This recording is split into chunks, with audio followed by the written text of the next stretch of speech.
Hey guys, this is Mark Lenges from Strength to Scale. If you're the owner of a multi-6 figure online agency like podcast editing or similar, and you've been stuck at the same 20K to 50K a month level for a while, then this is for you. Today's topic is about concentration of power, the secret to exceptional results, otherwise known as how to get unstuck and start growing again. So if you're at multi-6 figures, you're automatically in the top 10% of entrepreneurs. Most people don't even make it that far.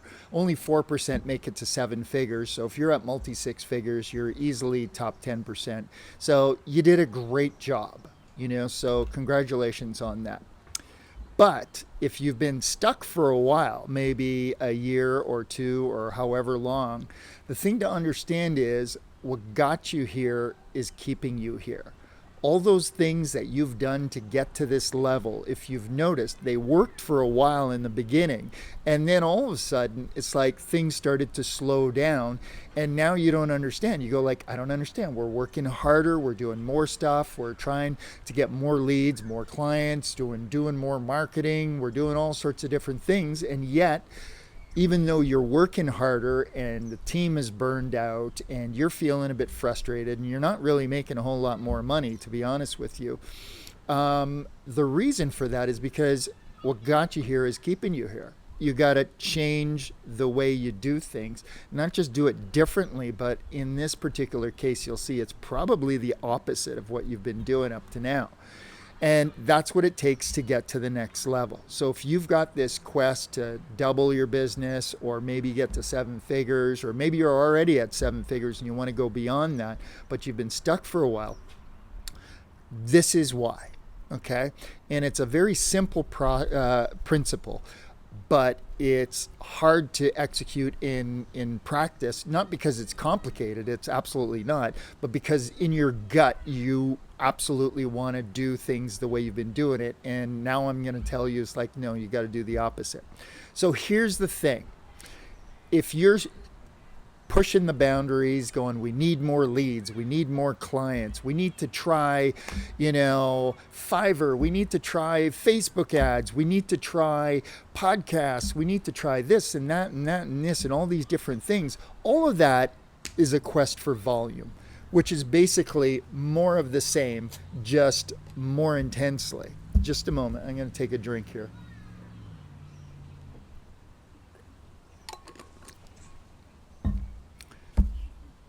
So the thing is, when you're focused on volume, you're basically doing the same thing and you're just doing more of it. So you say, all we need is just to push harder. Okay, team, let's go for it. We're going to do more hours. We're going to do more things. And it's about doing more things in the quest for expansion. Except that you're trying that and you're doing nothing but getting burned out. Maybe you move the needle a little bit, but is it really matching how much you are working at it and how much you're putting into it? Are you really getting back what you are expecting? So what's the problem? The problem is that your efforts are spread too thin, I should say, on too many things. You're trying a lot of things, but none of them is getting your full power. They all get a little bit, but none of them are getting your full answer, your full power, I should say. So what is the answer? The answer is concentrating your power. Concentration of power, okay? And I'll give you a very simple analogy, okay?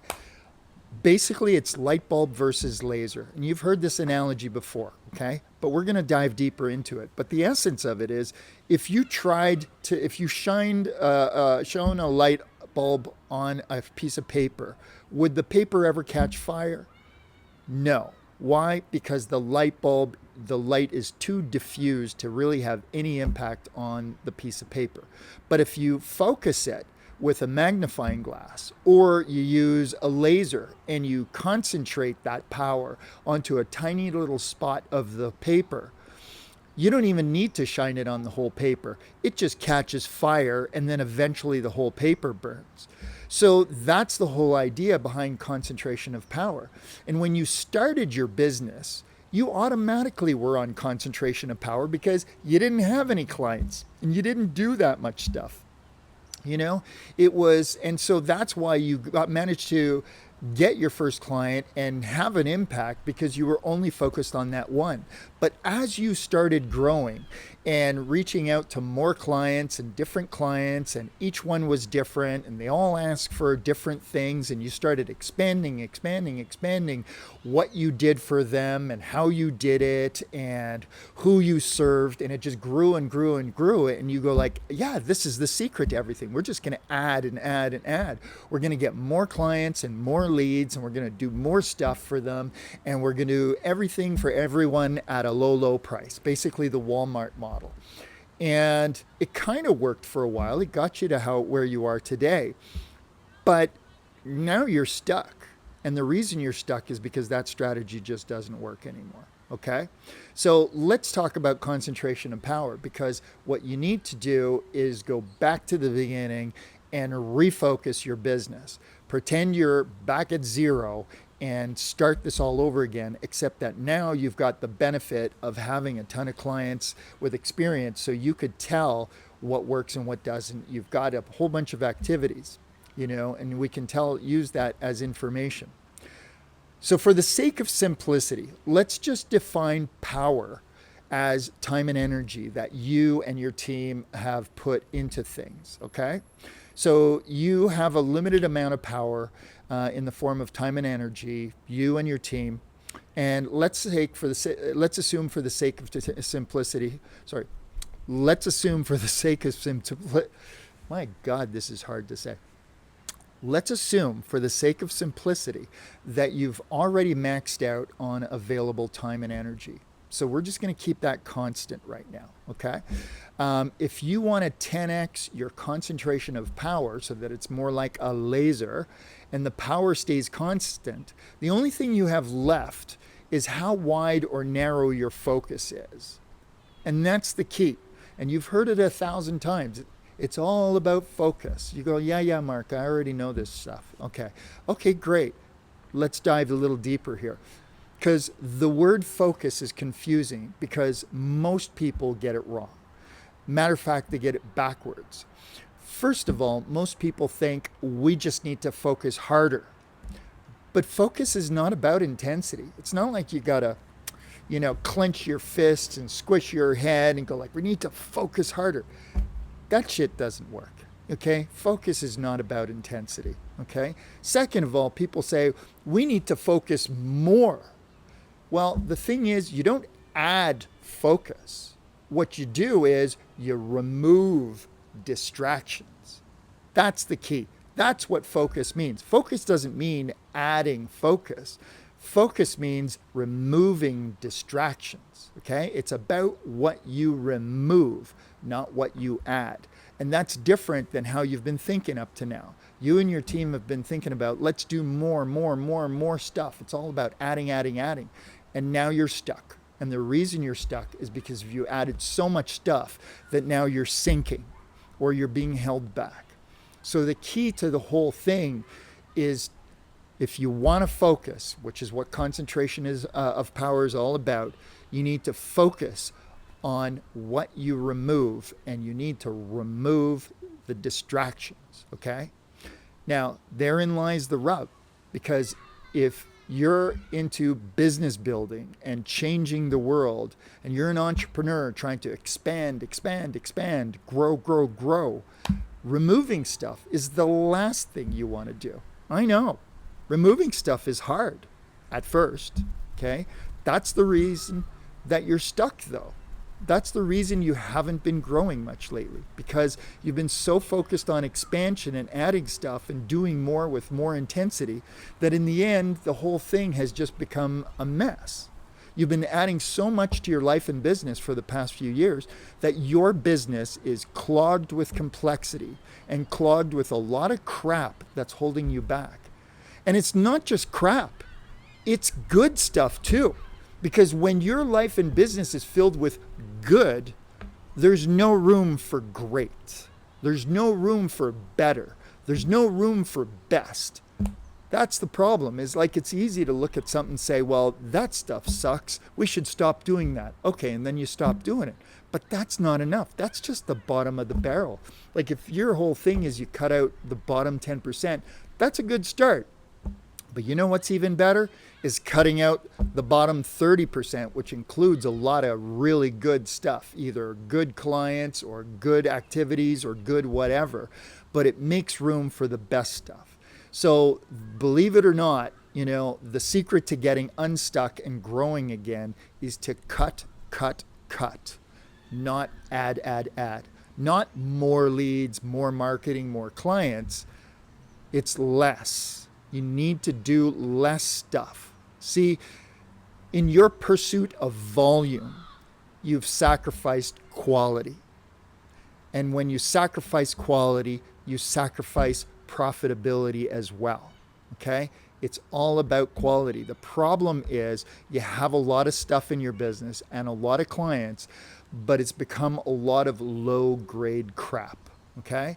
And I'll give you an example. There was a time where I was driving my family back, this is a while back, and I was driving from up north. I live in Toronto, and we were heading down to Florida, and we always made a stop off in North Carolina and stopped off at the hotel, and it was late. It was a long day of driving, and I asked the person at the hotel desk, I said, hey, are there any good restaurants around here? We're kind of hungry. And she said, yeah, go to this place. It's about, it's just a few blocks down, and they give a lot of value, And I thought, wow, that sounds great. Well, those words are now my red flag, because we went to that restaurant, and to her, value meant volume. When we ordered the dinner, the plates were huge. They were big. It was filled with food. And then I took a bite of it, and it was crappy food. That's the thing, is like, to her, value was volume. And that's how most of the world thinks about it. They don't think about quality. They think about how much stuff can I get. It's all this quest for volume. And I would have much rather had a meal half the size and 10 times better. So quality to me is way more important, and it is to your business as well. In your quest for volume of doing more stuff for more people at a low price, that's the Walmart model. Man, that shit doesn't work, okay? Not for a business like yours. You should be in the specialty business. You should be in the high quality business. High quality service for high quality people. The best service for the best people, okay? And the only way to get better clients and give better service is to start cutting out the low to medium quality clients and services and everything else, okay? Because, and I know what you're saying. It's like, yeah, but Mark, we need the cash flow. I know. But if you're getting, like, think of cash flow as water that you have to drink. Well, right now, the water you're drinking is muddy and it's toxic. And you go like, yeah, but I'm so thirsty. I need to drink this water. Yeah, but it's muddy and it's toxic. You'd be better off, waiting until you can get better quality water, and then you won't need to drink as much. Well, it's the same thing with cash flow. Cash flow is not necessarily all good. It's crappy cash flow. If you are investing, or spending all of you and your team's time and energy with a very low return, that's why your team is burned out. That's why you're miserable. That's why none of you are making any money, because you're wasting your time and energy on clients who don't deserve it, okay? Let me give you a key mind shift for you, okay? Most business owners see clients as people they have to sell. You have to sell them or you'll die, because we're in the business of selling our services. And if we don't do that, we're going to die.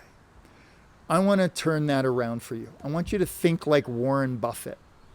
And I want you to think of your clients or future clients as potential investments. Investments of what? It's not the client who's investing in you. It's you who's investing in your clients. They may be giving you money. Okay, great. But what you're giving is a million times, a billion times more valuable and precious. It's you and your team's very limited, priceless, and perishable time and energy on this planet. When you give your time and energy to one person or one client, you do not have that time anymore available for another one. And sometimes you make a commitment to a client and they're with you for 6 months, 12 months, 3 years. That's all time you could have given to somebody that was a much better client. You should have thought of them, or you could have thought of them as an investment. If you would have done that, when you start thinking of people that come to you and say, are they a good investment or not? You start thinking of it differently. You stop feeling like you have to sell them. You stop feeling like you have to onboard every person that shows up and wants something. No, you have to think about this from your point of view and your team's point of view, a very limited, priceless and perishable time and energy that you have, and go, is this worth our time? Is this potential client, worth our time and energy? And if it's not, you have to have the courage and the guts to say, no, sorry, our team is busy. And heaven forbid, oh my God, but Mark, we're not going to be busy enough. We're going to have empty capacity. You know what? Have the guts to leave your team be less busy than full. It's okay to not be running at full capacity. Leave capacity open for great clients. Okay? Because if you're at full capacity and then a great client shows up, you got no more capacity. Dude, you got no more capacity. You should not necessarily be running at full capacity. Leave 20%. You should be running at about 80% of your full capacity. Leave 10 or 20% open for great clients. Don't worry about being full capacity. But we're not making enough money. Let me tell you, your best clients and your getting better clients are going to be more profitable, and you're going to make more money with fewer clients.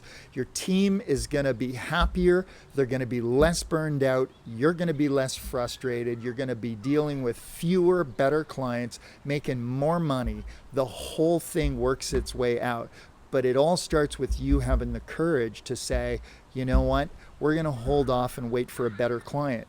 And when you start selecting clients like that, it's the best. Like, you don't have to fire everybody right off the bat, all of your clients. You can start off by saying, from now on, we're no longer taking these low business clients or low return clients. We want higher quality. You got to raise your standards and change your filters for who you bring on. And when you do that, your whole business shifts. So by cutting out the low to mid-level clients, you're able to concentrate your power on the fewer but better quality clients. And in the end, remember, it's win-win for you and the clients. Those higher quality clients will love you and reward you for your increased concentration of power and focus on them. It's better. When you have more capacity available for fewer clients, you're going to do a better job. And they're going to love that. And it's going to make you stand out and be competitive instead of racing to the bottom of the barrel trying to compete with everybody else. Stop doing that, So pretty soon, if you run this way and you concentrate your power by cutting, first the crap stuff, then the good stuff, and focus on higher quality stuff, eventually most of your business will be higher quality, more profitable, and funner to run, okay? All because you cut out the low to mid quality clients and activities. Okay, I've focused a lot on book clients, but it applies to everything in your business and in your life. Okay, so getting unstuck and growing again starts with building the strength to scale. Okay, which is what we focus on. We specialize in strength to scale, and you do that by, first of all, letting go of what's dragging you down or keeping you back, and concentrating your power on what's best for you. Okay, that's strength. Strength is doing better work for better clients at higher profit, and when you do that, you're going to start growing again. You don't even have to focus on growing. It's not about more leads, more clients. It's about better quality work for better quality clients and more profitable clients. And in the end, your business will start growing without you. Okay? So that's it for today. I hope that was helpful. Leave me some feedback or questions in the comments. Okay, I'd love for you to do that. If you want to follow me, which I highly encourage, subscribe to my YouTube channel at Strength to Scale. Follow me on Facebook at Mark Lenges. Check out my website at Strength to Scale. And until next time, this is Mark signing out. We'll see you next time.